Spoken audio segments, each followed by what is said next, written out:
안녕하세요. 저는 미국에 살고 있는 39살 여성입니다. 10년 전 사랑하는 남편과 그런 남편을 꼭 닮은 아들과 함께 미국으로 건너와 행복한 가정을 꾸리고 있습니다. 하지만 저도 이런 가정을 이루기까지 정말로 우여곡절이 많았습니다. 여러분은 자업자득 인과응보라는 말을 믿으시나요? 그리 오래 산 건 아니지만 그 말들이 생생히 증명되는 삶을 살았다고 해도 과언이 아니랍니다. 앞으로도 그럴 거라고 믿고요. 가족들이 필사적으로 반대하고 비난하는 가난한 남자와 결혼을 하고도 행복한 가정을 이룬 저의 이야기 한번 들어보시겠어요? 저는 딸부잣집 막내로 태어났습니다. 아버지는 중소기업 간부 출신이신데 젊은 시절 밑바닥부터 임원까지 올라가신 전형적인 자수성가 가장이셨어요. 항상 일 때문에 바쁘셨지만 가정적이고 온화한 성격으로 딸 셋을 모두 이뻐하셨답니다. 어머니는 전업주부이긴 했지만 타고나길 사업가 기질이 있고 수완이 좋으셨어요.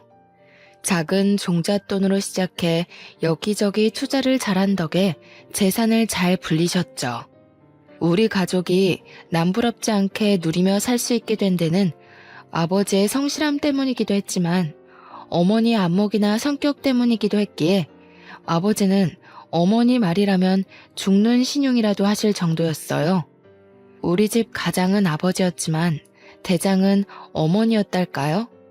어머니는 기가 센 것도 아니고 목소리가 큰 것도 아니지만 어찌나 사근사근 나긋나긋 여우처럼 아빠를 잘 다루시는지 그런 어머니 덕에 우리 가족은 부족함 없이 잘 살 수 있었어요.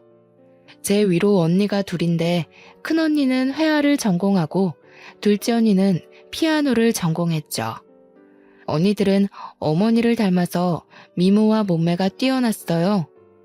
어머니는 우리가 어릴 때부터 여자로서 어떻게 살아야 하는지 세뇌 교육을 하다시피 했습니다. 앉을 때는 허리를 꼿꼿하게 세우고 턱은 조금 내리렴. 여자는 무조건 각선미야. 다리가 미끈하게 예뻐야 돼. 앉을 때 허벅지는 이렇게 붙이고 엉덩이는 이렇게. 다리는 이렇게 사선으로 곧게 뻗어. 손은 무조건 우아하게 자연스럽게. 어머니는 귀에 못이 박히도록 웃는 모습부터 음식을 먹는 태도까지 일일이 저희를 교정했죠.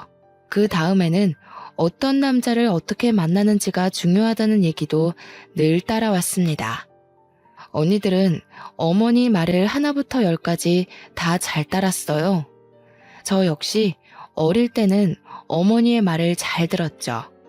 3살 버릇 여든 간다는 말이 있듯이 지금도 어릴 때 배운 대로 습관적으로 나오는 포즈가 있을 만큼요. 저는 모든 친구들이 어머니에게 이런 걸 배우는 줄 알았어요. 그게 아니라는 걸 알게 된 사춘기 때부터는 어머니 말을 듣기 싫어서 하라는 대로 안 했어요. 그냥 편한 자세로 앉고 싶었고 먹고 싶은 건 마음대로 먹고 싶었고 입 크게 벌리고 웃고 살고 싶었어요. 꼭 남자를 잘 만나는 게 성공하는 길인지에 대한 의문과 반항심이 있었죠. 게다가 타고나길 아버지를 닮아서 예체능 쪽보다는 공부를 잘하는 편이었고 외모도 고만고만했어요. 그런 저의 편을 들어주는 사람은 아버지뿐이었습니다. 막내에다가 아버지를 많이 닮아서인지 어릴 때부터 아버지는 저를 제일 예뻐하셨고 거의 끼고 사셨어요. 이런 저는 언니들과 취미도 다르고 취향도 다르고 가치관도 점점 달라지면서 자랄수록 미운 오리 새끼처럼 언니들과 겉도는 생활을 했어요.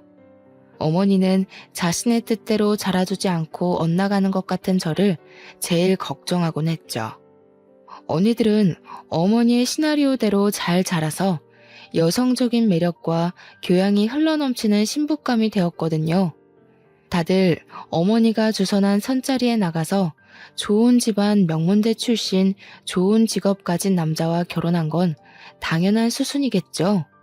첫째 형부는 큰 병원의 내과 의사이고 둘째 형부는 주식 상장까지 한 탄탄한 기업 오너죠. 저는 평범하게 대기업 연구원으로 취직을 했고 그냥 그날이 그날 같은 매일을 보내고 있었어요.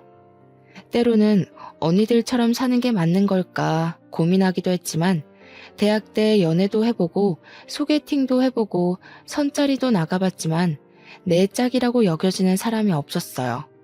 사랑 없는 결혼을 할 수 없었죠. 언니들이 다 결혼하고 나니 가족 모임이 있을 때마다 언니들도 형부들도 부모님도 결혼하라고 성하셨어요. 어머니가 저를 결혼정보회사에 등록한 바람에 주말마다 선을 보러 나가게 됐습니다. 제 결혼까지 엄마 꿈대로 성공하고 나면 엄마 인생 성공하는 거라고요. 어머니는 첫째는 의사 사위, 둘째는 사업가 사위를 얻었으니 셋째 사위는 법조인으로 드릴 거라고 했어요. 그 얘기를 할 때마다 제발 이상한 시나리오 좀 그만 쓰라고 소리치고 싶었지만 참았어요. 적당히 장단 맞춰주면서 세월 보내다 보면 어머니도 포기하는 날이 오겠지 했거든요. 매일 다람쥐 쳇바퀴 돌듯 회사 다니고 주말마다 늘 변호사 판사 만나러 가는 게 저의 일상이 되었죠. 그날도 대형 로펌 변호사와 선을 보러 나가는 길이었습니다. 지금까지는 대충 맞춰주고 헤어졌지만 이제 더는 못하겠다는 생각이 들더군요. 그냥 제 평판이 안 좋아지면 엄마도 지쳐서 그만하겠지 하는 오기가 생겨서 그냥 막 나가기로 했어요. 부동산이 어떻고 재산이 어떻고 잘난 척하는 남자 앞에서 저도 그냥 떠들어 제꼈죠. 허영심에 가득 찬 된장녀처럼 돈 밝히고 남자 밝히는 것처럼 마구 떠들었어요.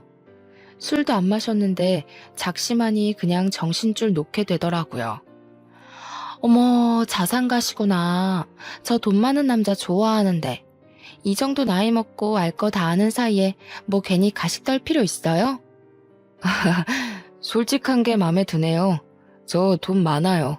돈 많은 남자 하나 물어서 당장 일 그만두고 인생 팔자 피는 게 목표예요.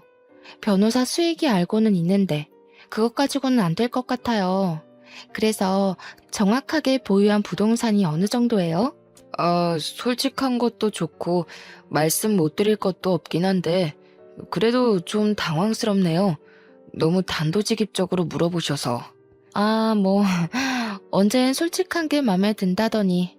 아니, 근데 또 돈만 많으면 나 밤이 많이 외로울 것 같은데 어쩌죠? 저 돈도 보고 몸도 봐요. 좀 보여줄 수 있어요, 오늘?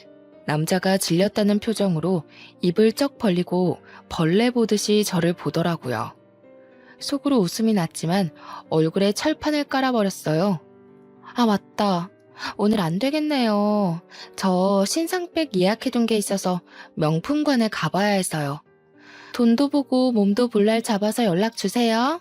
바이바이. 하고는 일어나서 걸어가는데 등 뒤로 뭐 저런 골빈 여자를 소개하는 거냐고 전화로 따지는 소리가 들려오더군요. 이렇게까지 해야 하는지 한숨도 나고 눈물도 살짝 나려고 하더군요. 너무 일찍 일어난 바람에 집에 가기도 그렇고 해서 전기 봉사하는 고아원에 갔어요. 제가 원래부터 아이들을 좋아했어요. 몇 년 전에 사내 봉사활동으로 사우들과 단체로 명절 선물을 들고 방문했던 적이 있었는데 그때 이후로 달마다 정기 후원도 하고 주말에 아이들 공부 가르쳐주러 자주 들렀죠. 원장님 방에 인사하러 갔는데 어떤 남자가 방을 나오면서 부딪히게 됐습니다. 그러면서 남자 손에 들렸던 사진이랑 서류 같은 게 바닥에 떨어지는 바람에 제가 미안하다고 사과하면서 주워줬는데 영어로 욕 비슷한 표현을 내뱉고 가더라고요. 안 그래도 기분이 안 좋았는데 욕까지 듣고 정말 기분이 상했지만 그래도 제가 좋아하는 아이들 만나서 공부도 가르쳐주고 같이 놀면서 마음이 많이 풀렸어요. 집에 갈 준비를 하고 나오니 비가 억수같이 내리고 있더군요. 중앙현관에서 주차장까지 뛰어가려고 심호흡을 하는데 선생님, 우산 써요. 초등 2학년짜리 남자아이가 저를 배웅해주겠다고 급하게 부르지 뭐예요. 늘 유난히 저를 따르는 아이였어요. 얼마나 귀여운지 그 작은 손에 우산을 쥐고 롤러브레이드를 신고 싱싱 달려오다가 그만 제 얼굴 앞에서 발이 잘못 걸려서 넘어지려고 하는 게 아니겠어요? 그대로 넘어지면 크게 다칠 것 같아서 아이를 잡으려다가 둘이서 껴안고 같이 흙탕물 바닥에 뒹굴고 말았습니다. 선본다고 차려입은 흰색 투피스 정장이 흙물 범벅이 되고 아이는 미안하고 놀라서 울음을 터뜨렸죠. 저는 진흙바닥에 주저앉아 완전 엉망이 되어버린 제 몰골이 웃겼던 건지 왜인지 알 수 없지만 그냥 가슴이 시원해져서 웃음을 터뜨리고 말았어요. 녀석을 달래주고 흙탕물로 젖은 옷을 대충 스카프로 닦아내고 집으로 향했습니다. 한참 운전해서 가는데 뒤따라오던 트럭이 계속 빵빵 클렉슨을 울리더니 옆으로 와서 창문을 내리고는 차 세우라고 계속 손짓을 하는 거예요. 비상등을 켜고 갓길에 세우고 내렸더니 트럭 차주도 차를 세우고 내리더군요. 아까 고아원에서 부딪혔던 남자였습니다. 알고 보니 제 차 뒷바퀴가 펑크나서 휠까지 주저앉기 직전이었어요. 어쩐지 차가 이상하게 흔들리더라니. 오늘은 꽤나 유별난 하루처럼 여겨졌습니다. 고맙다고 인사하고 차에 타서 보험 출동 서비스를 부르고 기다리는데 한참을 안 가고 뒤에 서 있던 트럭에서 남자가 다시 제 차로 오더군요. 창문을 내리고 올려다보는데 명함 한 장을 주더군요. 저 카센터 일해요. 보험사 오면 여기로 오세요. 잘해드릴게요. 뭔가 어눌하기도 하고 날티나는 말투로 말하고는 가버리는 겁니다. 제가 대답할 틈도 주지 않고요. 곧이어 레카가 왔는데 출동 서비스 직원이 원하는 정비소가 있는지 물어보더군요. 조금 망설이다가 그 남자의 명함을 주며 거기 찍힌 주소로 가달라고 했죠. 엉뚱하고 웃긴 하루의 대미를 장식한 만남. 그것이 우리의 시작이었습니다. 그는 고졸 학력이 전부인 사람으로 변변한 배경도 없고 부모도 없는 남자였어요. 알고 보니 그 고아원 출신으로 9살 때 미국으로 입양을 가게 되었는데 양부모님이 일찍 돌아가시고 한국의 친부모님을 만나러 들어온 거라고 했어요. 20살 되던 해부터 친부모를 찾으려고 매년 한국을 방문했었고 3년 전에는 아예 한국을 들어와서 아는 형 카센터에서 정비사로 일하고 있었어요. 그의 말로는 예전부터 저를 알고 있었다고 하더군요. 주말에 고아원에서 봉사하는 걸 자주 봤었는데 인상이 좋아서 호감을 가지고 있었다고요. 맞선 보러 나간 날도 저를 봤다고 하더군요. 남자는 친어머니랑 연락이 닿아서 그 호텔에서 만나기로 약속을 하고 기다리고 있었는데 제가 그 옆 테이블로 와서 앉더라는 겁니다. 우연히 호텔에서 보고 반가워서 인사할 뻔했다고요. 그런데 그 옆에서 제가 된장녀 짓을 하는 걸 보고 들으며 정이 뚝 떨어졌다고 하네요. 그날 만나기로 했던 친어머니는 나오지 않았고 대신 다른 사람을 보내서 편지만 전달했다고 합니다. 그 편지에는 미안하다고 연락하지 말아달라는 내용이 적혀 있었다고 해요. 그날 정말 너무 슬펐는데 고아원에서 저를 또 보게 된 거예요. 명품관 간다고 큰 소리치고 일어나더니 고아원에 와서 애들이랑 노는 걸 보고 오해했다는 걸 알았다고 해요. 자기가 정말 아끼는 고아원 아이가 넘어질 때 제 몸 사리지 않고 아이를 보호하는 걸 보고는 정말 반했다 하더군요. 하루 동안 우연히 2번 만났는데 한 번 더 만나면 사귀자고 하기로 결심을 했대요. 그러다 우연히 한눈에 봐도 바퀴가 주저앉아 위태로워 보여서 알려주려고 옆으로 갔는데 차창을 내리는데 제가 있었다고요. 우연 같은 만남을 시작으로 그 남자와 자주 만나 서로를 알아가게 되었습니다. 그는 저에게 정말 헌신적으로 잘해주었습니다. 하나부터 10까지 저희 너무 잘 맞았어요.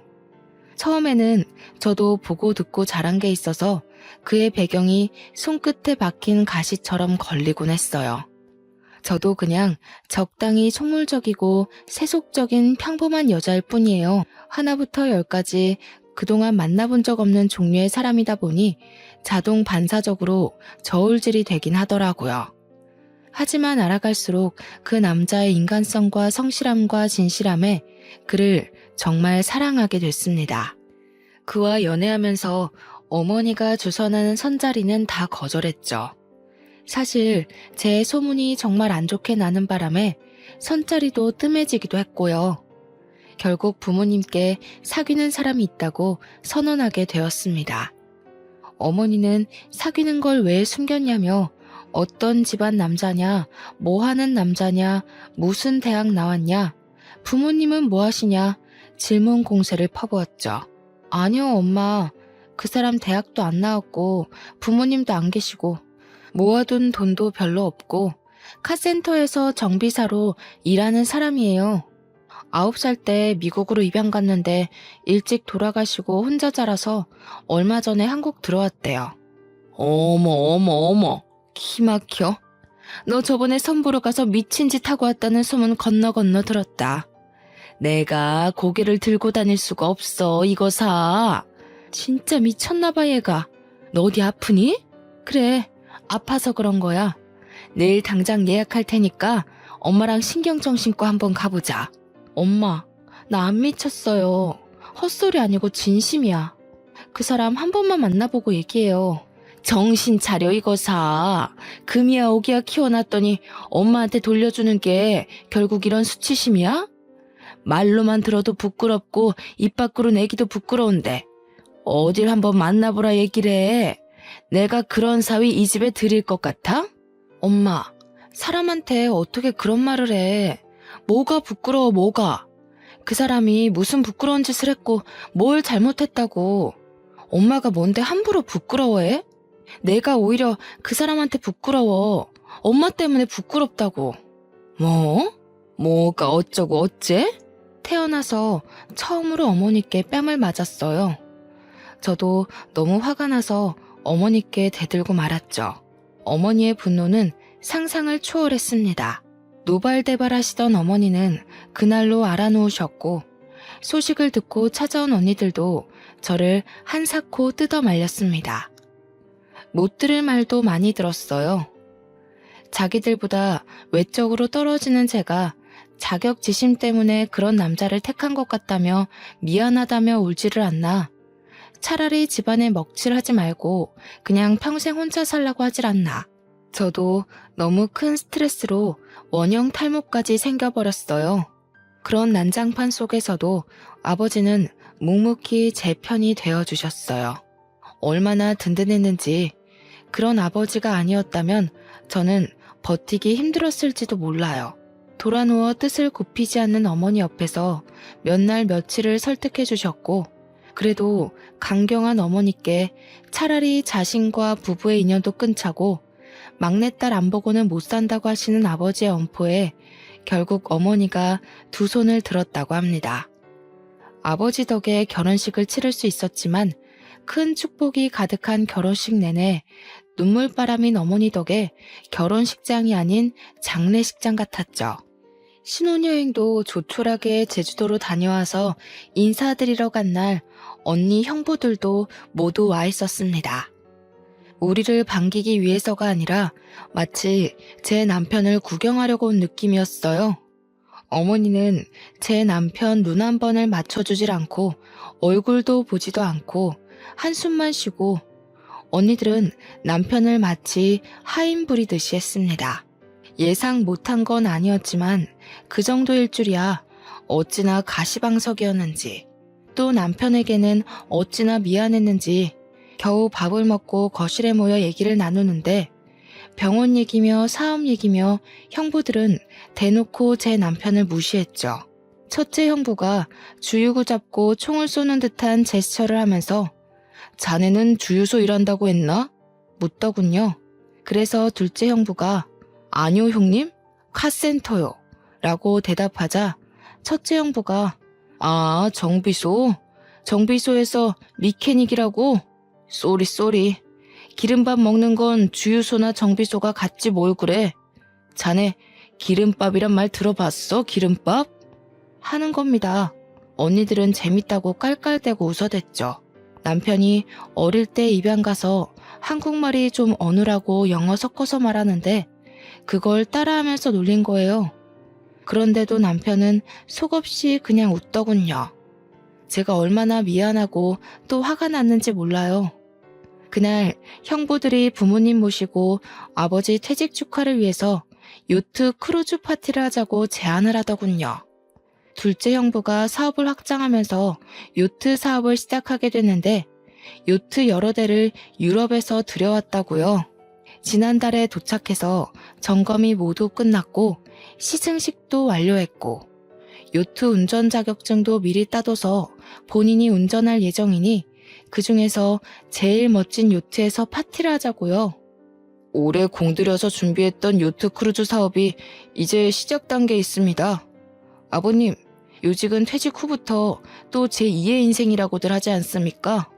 저희 회사 새 사업과 아버님 인생 제2막이 동시에 시작되니 얼마나 또 축하할 일인지 모르겠습니다. 제2의 인생 멋들어진 요트에서 함께 시작하시죠. 아유, 우리 김서방 대단하다 대단해.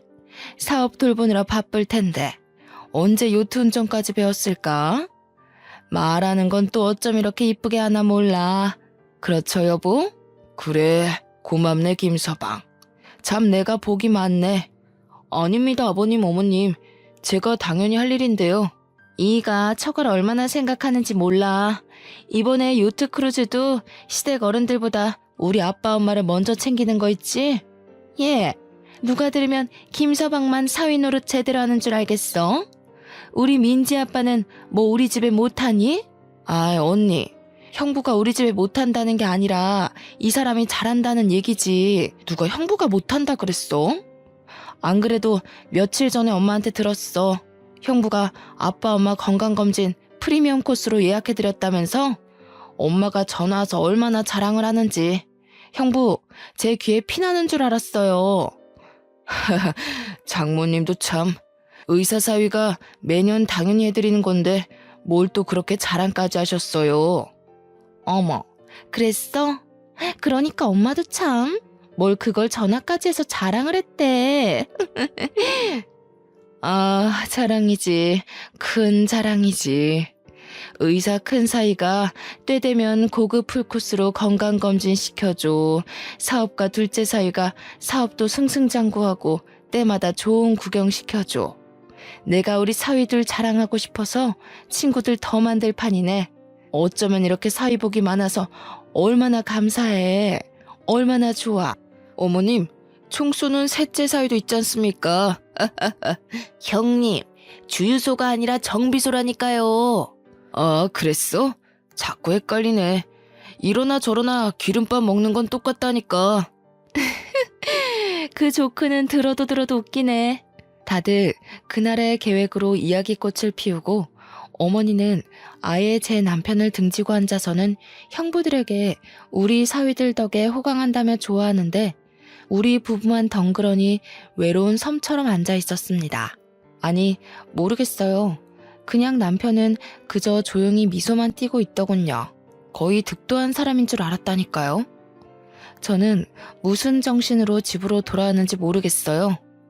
남편에게 정말 미안했는지 제가 미안하다는 말을 꺼내기도 전에 미안하단 말 하지 말라고 하더군요. 그냥 저를 만나고 저의 가족이 되어서 세상에 유일한 자기 편인 제가 있어서 감사하다고요. 부모님과 언니들과도 진짜 가족이 된다면 정말 좋겠지만 그런 욕심 안 부린다고요. 그 말에 저는 또 얼마나 울었는지 몰라요. 다시는 가족 모임에 가고 싶지 않았지만 요트 크루즈에 참석하게 되었습니다. 아버지 퇴직 축하 가족 모임이었기에 빠질 수가 없었어요. 날씨도 좋고 바람도 적당하고 모든 것이 완벽한 날이었어요. 바다 멀리까지 요트를 띄웠죠. 우아한 음악이 흘러나오고 샴페인과 신선한 음식들까지. 부모님도 선베드에 누워 즐기시며 사위 덕에 호강한다고 얼마나 좋아하셨는지요. 형부들도 자기들끼리 주식 얘기며 정치 얘기며 그들만의 세상에 있었습니다. 저희 부부만 거기 끼지 못하고 서 있는데 형부들이 마치 종업원을 대하듯이 손짓으로 남편을 부르는 겁니다. 배 안에서도 제 남편에게 심부름을 시키더군요. 어이, 따로 칠링해둔 샴페인 좀 더 가지고 와. 저 뒤로 돌아가면 있을 거야. 저기 일하는 분들도 계신데 왜 저한테... 가족끼리 어울리는데 막내 사이가 그 정도는 알 수 있지. 꼭 일하는 사람이 해야 하는 일은 아니잖아? 이거 우리랑 어울린다고 자네 급도 같이 올라갔다고 생각하는 건가? 그래서 이제 할 일 못할 일 구분하는 건가? 그게 아니라 저를 일하는 사람으로만 생각하시는 것 같아서요. 아이 사람 참. 자네 자격지심이 심한 것 같네. 근본이 없어서 그렇죠 뭐. 하여간 없는 것들은 일해서 피곤해. 순수하게 가족으로 대해주려고 해도 피해의식으로 곡해를 한다니까. 하기 싫으면 관두라고. 아닙니다. 제가 가지고 오겠습니다. 남편에게 하지 말라고 얘기하려고 걸어가는 순간 갑자기 예고 없던 돌풍이 불었습니다. 파도가 치면서 배가 마구 흔들렸고 테이블에 있던 그릇들이 와장창 쏟아져 깨질 정도였어요. 갑판 위는 삽시간에 난장판이 됐죠. 저도 넘어질 뻔하며 기둥을 붙잡고 멀미 때문에 몸을 숙였습니다. 가족들 모두 멀미의 구토감을 느끼며 선실 안으로 대피했어요. 그때 형부들은 자기 몸 사리느라 각자 혼자 뛰어들어가는데 제 남편은 배가 흔들릴 때 넘어지신 아버지를 둘러엎고 어머니를 모시고 저까지 챙겨서 선실로 들어갔어요. 뒤따라 들어온 언니들이 형부들에게 자기만 살겠다고 주랭랑을 치냐고 욕을 하더군요. 형부들은 뚱한 표정으로 겸연쩍어 하면서 제 남편을 노려봤습니다. 둘째 형부가 운전실로 뛰어들어갔는데 배는 파도에 요동칠 뿐 앞으로도 뒤로도 움직이질 않았습니다. 정박했던 배를 돌려서 돌아가려고 하는데 거센 바람 때문에 배가 형부 뜻대로 운전이 안 되는 거였죠. 이리저리 마구 흔들리긴 하다가 갑자기 굉음이 들리더니 요크 시동이 꺼져버렸습니다. 배 한가운데서 요트가 고장나버린 거예요. 다들 발을 동동 구르며 멀미하며 겁에 질려있는데 제 남편이 손을 보겠다고 나서더군요. 둘째 언니는 이게 얼마짜리 요트인지 알기나 하냐며 나설 때와 안 나설 때 분간을 못한다고 소리쳤습니다. 둘째 형부는 요트 타본 적이나 있냐며 빈정거렸고요. 코웃음 치며 미심쩍어 하는 가족들이었지만 급박한 상황이라 뭐라도 해야 했기에 남편이 요트 보는 걸 허락해주더군요. 남편이 기계실에서 살펴보더니 무리한 조작으로 엔진이 과열되어 시동이 꺼진 것이며 임시 조치하면 잠깐 쓸 수 있을 거라고 하더군요. 그러면서 첫째 형부를 시켜 정비도구를 찾아오라고 하는 겁니다. 급한 마음에 곧이곧대로 정비도구를 찾아서 갖다 바치는 형부를 보니 그 와중에도 통쾌해서 웃음이 났어요. 남편이 이리저리 손을 보고 나니 다시 시동이 걸리더군요. 그러고는 운전대 앞에 서 있는 둘째 형부를 밀치고 본인이 배를 운전하기 시작했습니다. 뭐 하는 거야? 지금 이대로 있으면 모두 위험해져요. 바람 방향을 이용해서 빠져나가야 합니다. 자존심이 상해 소리치는 둘째 형부에 아랑곳 않고 남편은 능숙하게 운전을 하더군요. 그 순간만큼은 모두가 무능한 가운데 남편만 빛났죠. 그날 이후 남편에 대해서 아버지는 무한 신뢰를 하게 되셨고 어머니도 그날 일에 대해 고맙다고 하더군요.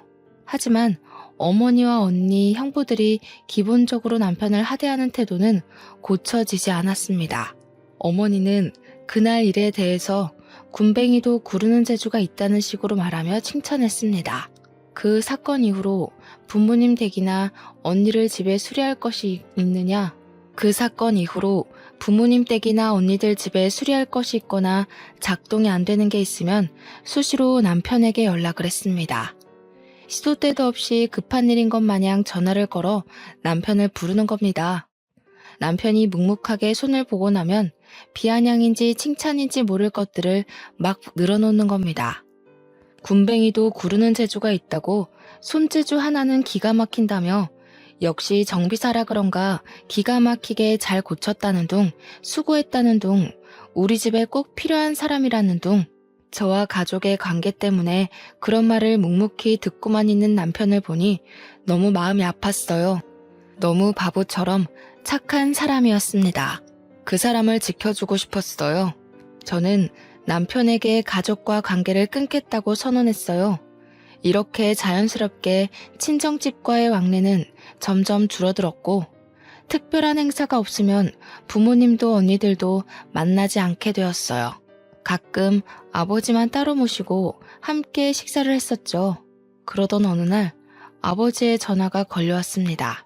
수화기 너머로 아버지의 힘없는 목소리가 들려왔어요. 연희야, 어쩌면 좋으냐? 빠, 무슨 일이세요? 왜 그러세요? 어디가 편찮으세요? 우리 집이 다 넘어가게 생겼어. 어머니가 아버지 몰래 온갖 돈을 다 끌어모아 투자했던 사업이 수백억대의 사기였고, 사기꾼은 이미 해외로 도주하여 한 푼도 건질 수 없게 되었다는 청천벽력 같은 소식이었습니다. 하루 사이에 길거리에 나앉게 되고 집 곳곳에는 압류딱지가 붙었다고 했습니다. 아버지의 한숨 뒤로 어머니의 곡소리가 들려왔습니다. 아빠, 그래도 우리가 있잖아요. 걱정 마세요. 다 큰딸 셋이 있고 든든한 사위가 셋이 있는데 뭘 걱정하시는 거예요. 큰언니랑 둘째 언니는 뭐래요? 내심 언니들이 부모님 사실 거처는 마련해 드릴 거라 생각했는데 아버지는 답이 없으셨습니다. 아마 저에게 연락하시기 전에 언니들에게 먼저 연락을 하셨을 텐데 아무 답이 없으신 걸 보면 이상했어요. 언니들에게 연락하니 둘 다 나 몰라라 하였습니다. 첫째 언니에게서는 의사가 벌면 얼마나 번다고 그러냐며 애들 교육비만 해도 매달 수백이 드는데 부모님까지 어떻게 건사하냐는 답이 돌아왔습니다. 기가 막혀서 말도 안 나오더군요. 둘째 언니에게서는 엄마 때문에 남편과 부부싸움까지 했다며 엄마 탓을 하는 푸념을 들어야 했습니다. 달면 삼키고 쓰면 뱉는다는 게 이럴 때 하는 말일까요? 저도 엄마가 미웠지만 엄마보다 더한 언니들이 더 미웠습니다.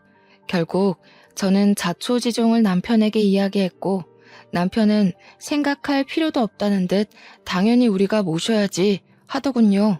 부모님께 큰 방을 내어드리자며 부모님을 위해 새롭게 꾸미자고까지 하더군요. 그렇게 구박받고 무시받았는데도 한치의 망설임도 없이 부모님을 모시겠다고 나서는 남편이 대단하고 존경스럽게 여겨졌습니다. 너무 고맙기도 하고 착잡하기도 했어요. 저와 남편이 사는 방 2개짜리 작은 신혼집에 부모님이 들어오시던 날 아버지와 어머니는 남편 앞에서 고개를 들지 못하셨습니다. 부모님을 위해 마련한 안방에 2분을 모시고 갔어요. 2분을 따뜻한 방에 앉게 하고 남편과 저도 마주 앉았습니다. 자네에게 정말 면목이 없네. 정말 너희에게 미안하다. 장인어르신, 장모님, 2분께는 슬프고 마음 아픈 날이지만 너무 슬퍼하지 마세요. 오늘이 저에게는 참 기쁜 날입니다. 저희 집에 한 번도 안 오셨던 장모님이 처음 오신 날이잖아요. 아이고, 기쁜 날이라고 말해주니 너무 고맙네. 내가 이렇게 신세를 지게 될 줄을 모르고 너무 고맙고 미안해.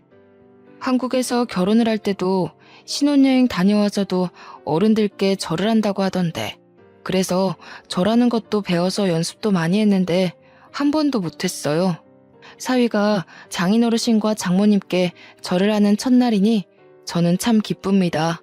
종이에 써서 읽기 연습을 해가며 외운 말을 남편이 또박또박 말하자 부모님은 말없이 눈물을 흘리셨습니다. 간소한 결혼식에 패백도 하지 않았고 신혼여행 다녀와서 절하려는 남편을 은근슬쩍 피하셨던 것이 남편에게도 상처로 남은 모양입니다. 절하는 연습까지 했다는 걸 저도 그날 처음 알았는데 가슴이 미어졌어요. 저와 남편은 처음으로 부모님 앞에서 절을 올렸습니다. 저는 그동안의 서름과 남편에 대한 고마운 마음, 부모님에 대한 연민이 한꺼번에 북받쳤어요.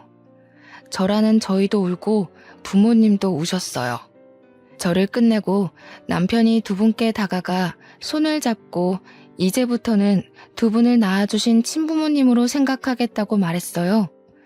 어머니와 아버지도 이제부터는 사위를 아들로 여기고 살겠다고 아들에게 평생 갚으며 살겠다고 하시더군요. 제 남편을 아들이라고 부르시는 부모님 목소리에 그동안의 응어리가 녹아내리는 듯하며 하염없이 눈물이 났습니다. 그날 밤 부모님과 저희는 얼싸안고 얼마나 울었는지 모릅니다. 그 뒤로 부모님은 제 남편을 아들이라고 부르십니다. 그렇게 부모님을 모시고 살던 어느 날 남편이 미국에 정리할 것이 있다며 잠깐 다녀오겠다고 하더군요. 매일 전화통을 하긴 했지만 곧 돌아온다던 남편이 몇 개월 동안 돌아오질 않고 무엇을 하고 있는지 말도 해주지 않으니 저도 점점 의심이 생겼어요. 혹시 이 남자도 우리 집이 망해버려서 볼 것이 없어지니 도망을 간 건가? 하는 못된 의심이요. 그도 그럴 것이 정확히 미국 어디에 있는지도 말해주지 않고 찾아가겠다고 해도 조금만 기다려달라고 하고 무엇을 정리하고 있는 것인지도 말해주질 않았거든요. 때로는 연락이 잘 되지 않을 때도 있었습니다. 불안해하는 저를 다독여준 건 오히려 부모님이었어요. 그는 그럴 사람이 아니라며 남편 편을 들어주시더군요. 그러는 사이 형부들이 차례로 망하고 있다는 소식이 들려왔습니다. 소문에 첫째 형부는 재단에 막대한 피해를 입혔다는 이유로 권고사직 당했다고 하더군요. 둘째 형부는 요트 사업이 중간에 계약이 파투가 나는 바람에 자금줄이 막혀서 부도 위기라고 했고요. 이 소식도 당장 돈이 급해진 큰언니와 둘째 언니가 혹시나 부모님께 받을 게 없나 해서 연락을 해온 덕에 알게 됐죠. 내칠 때는 언제고 받을 것 챙기려고 연락을 해온 언니들이 야속하기만 했습니다. 남편이 수개월 만에 미국에서 돌아오던 날 어머니는 오전 내내 부엌에서 정성껏 음식들을 준비했어요. 온종일 잔치가 열릴 것처럼 온 동네 맛있는 냄새가 진동을 했죠. 거의 뷔페처럼 한식 요리를 준비하는데 남편이 뭘 좋아할지 몰라서 다 준비하신다며 웃음이 만발했습니다. 아이고, 우리 아들 왔어? 우리 아들. 남편이 집에 들어왔을 때는 저보다 먼저 달려나가 정말 신발을 신지도 않고 버선발로 현관에서 남편을 맞이했어요. 그러고는 남편 앞에 선 어머니도 뒤따라 나간 저도 아버지도 뭔가 낯선 남편이 어색해 한참을 마주봤습니다. 결혼식 때 말고는 본 적 없는 말끔한 정장 차림에 고급진 가죽 서류 가방을 들고 헤어스타일까지 단정해진 남편 모습이 의아하면서도 아주 멋져서 탄성을 질렀죠. 남편은 그냥 웃으며 아주 맛있는 냄새가 난다며 배고프다고 너스레를 떨었습니다. 뭔가 변한 듯한 남편의 모습이 조금 낯설었지만 싫지만은 않았어요. 식탁에 둘러앉아 점심 식사를 시작할 무렵 초인종이 울렸습니다. 문을 열기 무섭게 언니들과 형부들이 들이닥쳤습니다. 어머, 언니, 형부, 무슨 일이에요?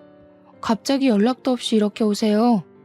주변의 소란스러움에도 미동도 없이 식탁에 앉아 묵묵히 밥을 먹고 있는 제 남편 앞에 언니들과 형부들이 무릎을 꿇는 겁니다. 저는 너무 놀라서 가슴이 철렁 내려앉았어요. 상상해 본 적도 없고 일어날 일이라고 생각한 적도 없는 눈 뜨고 보면서도 믿기지 않는 장면이었거든요. 자네, 몰라봐서 미안하네. 내 이렇게 용서를 구하네. 한 번만 살려주게. 제부, 정말 미안해요. 우리 그동안 정을 봐서라도 우리 좀 살려줘요. 저죄, 진짜 미안해. 우리가 격이 없이 대한다고 한 게 마음이 상했나 본데 이렇게 빌면 마음이 좀 풀릴까? 응? 정말 이렇게 빈다, 연이야. 제부, 정말 미안해요. 아니, 형부들, 언니들, 갑자기 쳐들어와서 밑도 끝도 없이 이러시면 어떡해요? 도대체 무슨 소리 하시는 거예요? 여보, 이 사람들이 지금 왜 당신한테 이러는 건지 당신이 얘기를 좀 해봐요. 제 말에 남편이 숟가락을 놓고 고개를 들었습니다. 어머니, 응, 아들. 어머니가 해주신 불고기하고 미역국을 먹으니 정말 집에 왔다는 게 실감나요. 너무 그리웠어요, 이 맛. 그러더니 자리에서 일어나 아버지 어머니께 보여드릴 것이 있다며 함께 가자고 하는 겁니다. 남편은 형부와 언니들을 철저히 무시하고 있었습니다. 이게 대체 무슨 일인지. 저는 아버지와 어머니와 함께 어리둥절한 표정으로 남편을 따라 나섰습니다. 등 뒤로 형부들과 언니들이 저희를 부르는 목소리에 이어서 서로 싸우는 소리가 들려왔습니다. 집 앞에는 고급 외제차가 주차되어 있었습니다. 남편은 그 외제차에 부모님과 저를 태우고 말없이 시동을 키더군요. 남편이 운전하는 차를 타고 가는 동안 그간의 자초지정을 들려주었습니다. 남편의 양아버지의 아버지, 즉 양할아버지가 미국에서 요트 사업을 하는 대부호였다는 겁니다. 양부모님이 일찍 사고로 돌아가시고 할아버지께서 남편을 키워주셨고 남편이 성인이 되고 사업을 물려받으라고 하셨습니다. 하지만 남편은 친부모님을 만나고 싶어서 한국에 들어온 거였고요. 남편은 한국에 들어온 이후로 첫째 형부가 일하는 병원에 매년 거액의 후원금을 내고 있었는데 형부 같은 사람이 일하는 병원에는 더 이상 후원하지 않겠다고 밝혔다고 합니다. 형부가 병원을 그만두면 계속 후원하겠다고 했다는군요. 그 때문에 형부가 권고사직을 당한 겁니다. 또 둘째 형부 요트 사업에 계약상의 문제를 제기해서 사업 진행을 막은 것도 남편이었습니다. 형부가 계약한 유럽의 요트 회사가 미국 기업의 자회사였다는군요. 그 사실을 알게 된 형부들이 남편에게 싹싹 빌러 찾아왔던 겁니다. 저와 부모님은 상상도 못한 이야기에 너무 놀라 말이 나오질 않았습니다. 이 엄청난 이야기를 그냥 담담하게 전하는 남편의 모습과는 대조적으로 부모님의 얼굴은 충격과 놀라움으로 붉어져 있었어요. 저 역시 갑작스럽게 들은 이야기가 믿어지지 않아서 제 허벅지를 꼬집어 보았어요. 그러는 동안 어느 공기 좋은 곳에 위치한 고급진 전원주택 앞에 당도했습니다. 부모님께 드리는 선물이라고 했습니다. 아버님, 어머님, 아무 걱정 마시고 이제 이곳에서 편안하게 사세요. 그동안 제 신분을 속여서 죄송합니다. 아니, 이게 꿈이야 생시야.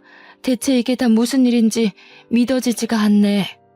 남편은 자신의 재산만 보고 다가오는 사람이 많아서 사람을 믿지 못했다고 합니다.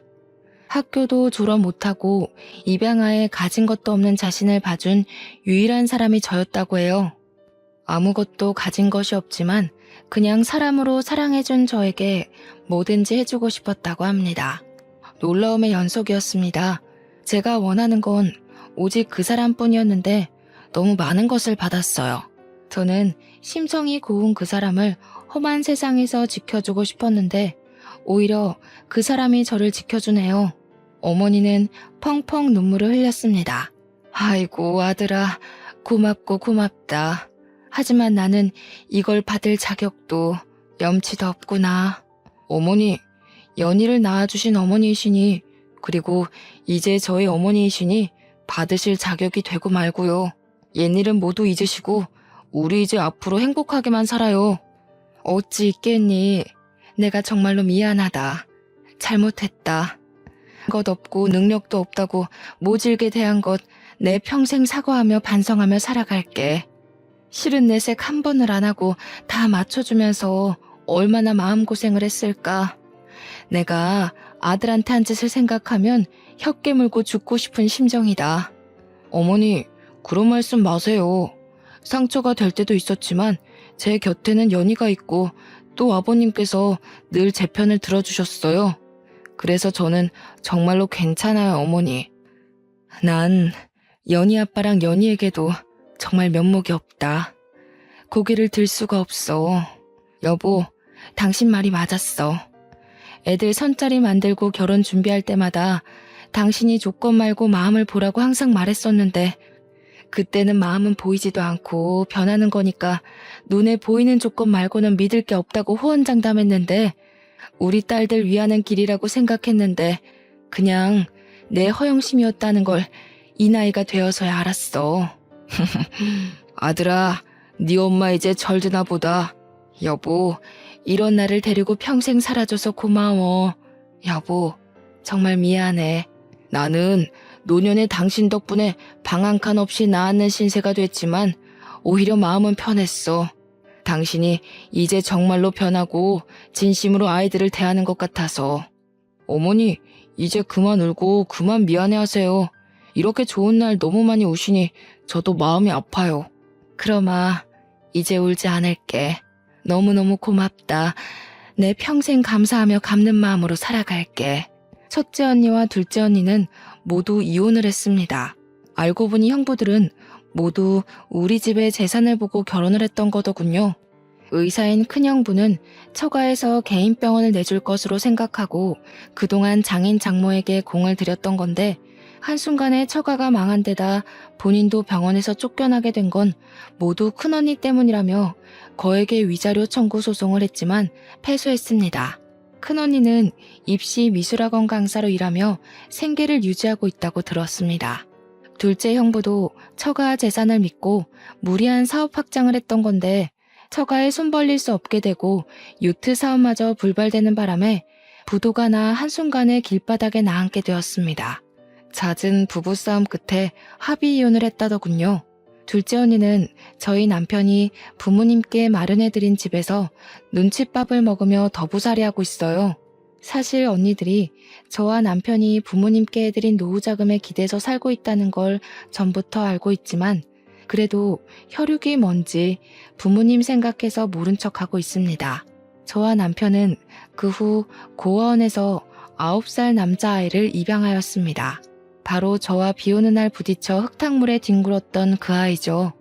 평소 저를 많이 따르고 좋아했었고 저도 늘 마음이 가던 아이였는데 남편 역시 본인이 입양될 때 나이와 같아서인지 늘 눈에 많이 밟혔다고 하더군요. 여러분은 입양에 대해서 어떻게 생각하시는지 모르겠어요. 저는 사실 입양은 대단한 사람들이 하는 일이라고만 여겼어요. 여러 해 동안 고아원에서 봉사활동을 하면서도 입양을 생각해 본 적은 없었는데 남편의 불우했던 어린 시절을 극복할 수 있었던 건 양부모님을 만나 짧지만 행복했던 유년 시절을 보낸 덕이라고 했던 말에 입양을 결심하게 되었습니다. 갓난아이를 데리고 올 줄 알았는데 막상 고아원에 갔을 땐 벌써 9살인 그 아이 생각만 나더라고요. 남편도 그 아이를 만날 때마다 양자 삼고 싶은 마음이 있었는데 차마 제게 말하진 못했다고 했어요. 제가 먼저 입양을 제안했을 때 너무나도 기뻐했어요. 아이도 늘 혼자 생각했다고 합니다. 일기장에도 쓰곤 했대요. 그 아줌마가 우리 엄마였으면 좋겠다. 그 아저씨가 우리 아빠였으면 좋겠다 하면서요. 저와 남편이 서로를 모르던 때부터 말이죠. 이런 것이 하늘이 이어준 인연일까요? 우리 모두가 서로를 원했으니까요. 아이와 함께 우리 세 가족은 미국으로 떠나왔습니다. 남편이 본격적으로 사업 경영에 뛰어들어야 했거든요. 그렇게 떠나온 지 어느새 10년이 흘렀습니다. 의도한 건 아니지만 우리 부부에게서는 아이가 생기질 않더군요. 우리 아들 배 아파 낳은 건 아니지만 하늘이 이어준 감사한 인연으로 여기며 귀하게 키웠습니다. 몇 년에 한 번은 한국에 들어가 부모님을 뵙기도 하고 부모님 생활에 바쁘다 보니 또 마음만큼 자주 뵙기가 어렵더군요. 9살이던 우리 아들은 이제 어엿한 대학생이 되었고요. 며칠 전 아들이 친부모님을 찾고 싶고 한국에서 살아보고 싶기도 하다고 한국에 가고 싶다고 하더군요. 자기 능력만으로 한번 살아보고 싶다나요? 저희 부부는 흔쾌히 아들의 여행을 허락하며 행운을 빌어줬습니다. 굿럭, 언제든 돌아올 곳이 있으니 마음껏 세상을 경험하고 오라고요. 앞으로 10년 뒤 저는 또 어떤 삶을 추억하고 있을까요? 10년 뒤 우리 아들은 어떤 이야기를 들려줄까요?